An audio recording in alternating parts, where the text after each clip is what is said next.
And good evening, I'm Jeff Lyons. It is 9 o'clock here on Monday night, Cinco de Mayo, May the 5th, time for the First Alert Weather Show at 9. I'm glad you're here tonight, and we have plenty of, well, actually not plenty of weather to talk about. There's not much going on at all, but we'll make it into something here, so thanks for joining.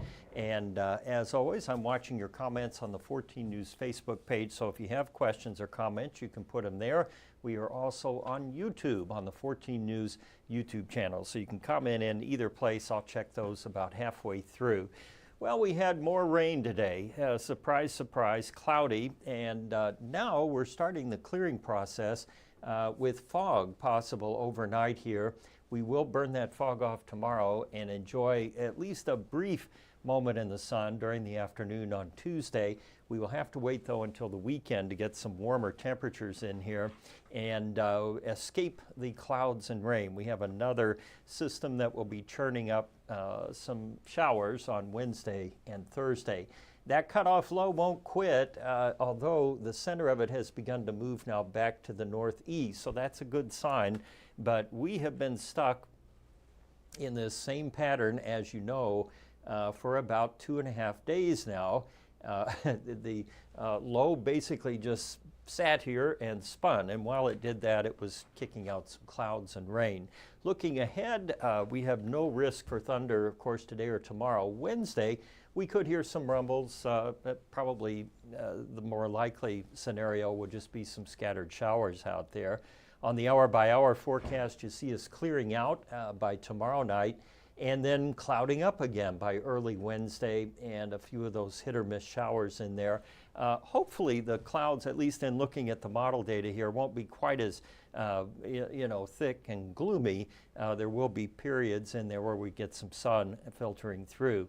Across the country right now, temperatures are in the lower 50s. Pretty much across the Ohio River Valley, and then much warmer to our west, and that's where we will have to draw the warm air from as we heat things up toward 80 degrees by this weekend. Low 50s now right along the Ohio River. It's actually warmer to our north where the sun came out earlier today. And of course here in the tri-state, everybody's right around 50 to 55 degrees. Our temps were up to 58 and all the way down to 49 this morning.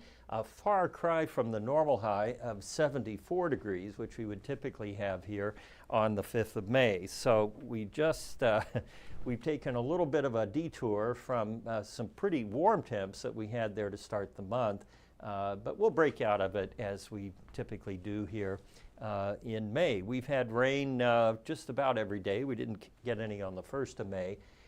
For the month now, we're almost up to an inch, which is close to the normal.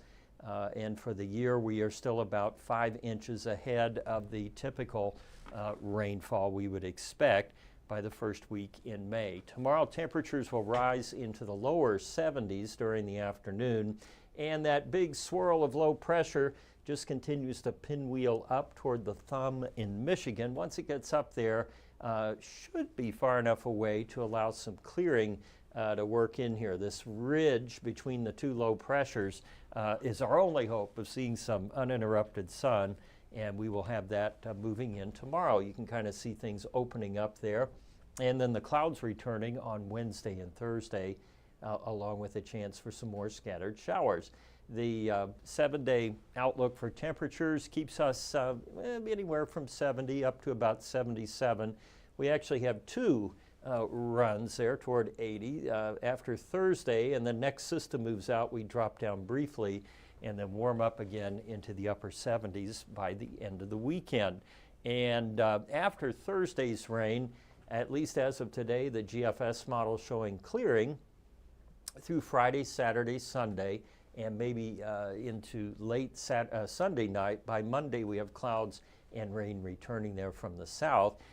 Rain amounts don't look too impressive here, at least at this stage, between now and a week from today. Just a little bit there, about 1/3 of an inch on the GFS. European model also advertising rain there on Wednesday, Thursday.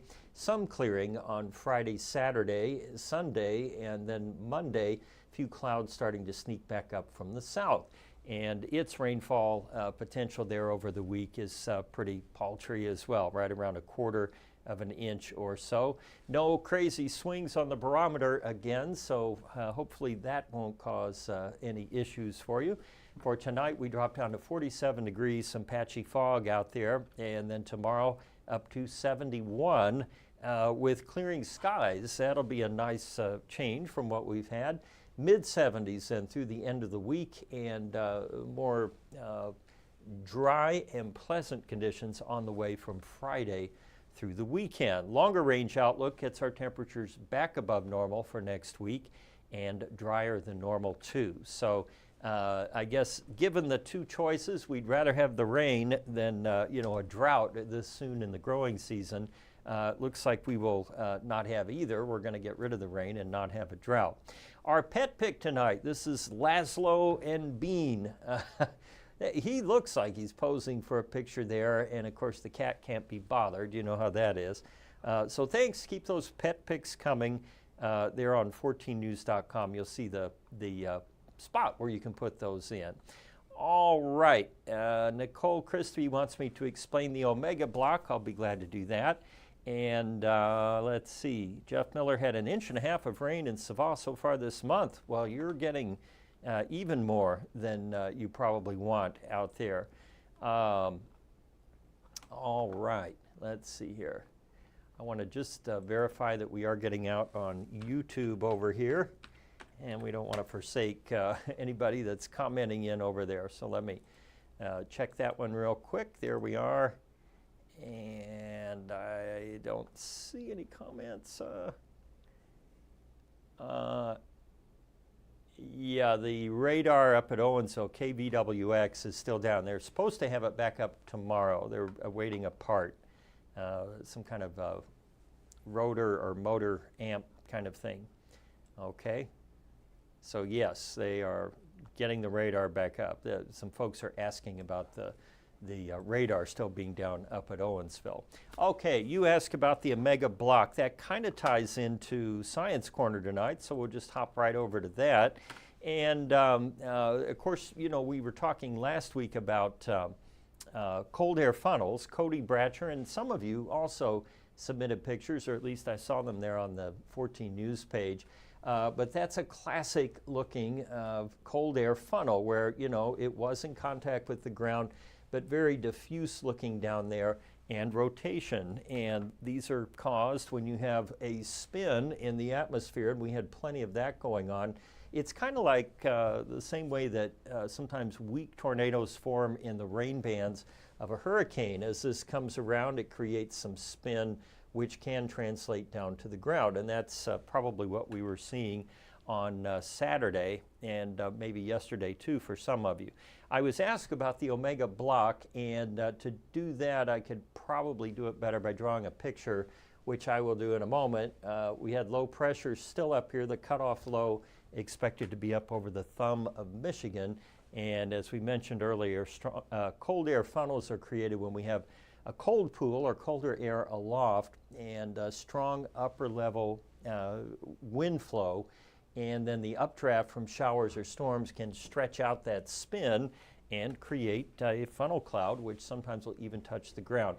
I'm going to sit down here in a minute so I can draw a picture for you. All right, we'll explain the Omega block. I think we can do this pretty easily this way. So let's see. So let's suppose, well, we don't have to suppose, I'll just show you the actual map, and we can analyze it out for you. I got to make sure, though, that this will play. Oh, it does. Goody. Okay. Well, first off, we'll get this, and let's see. Okay.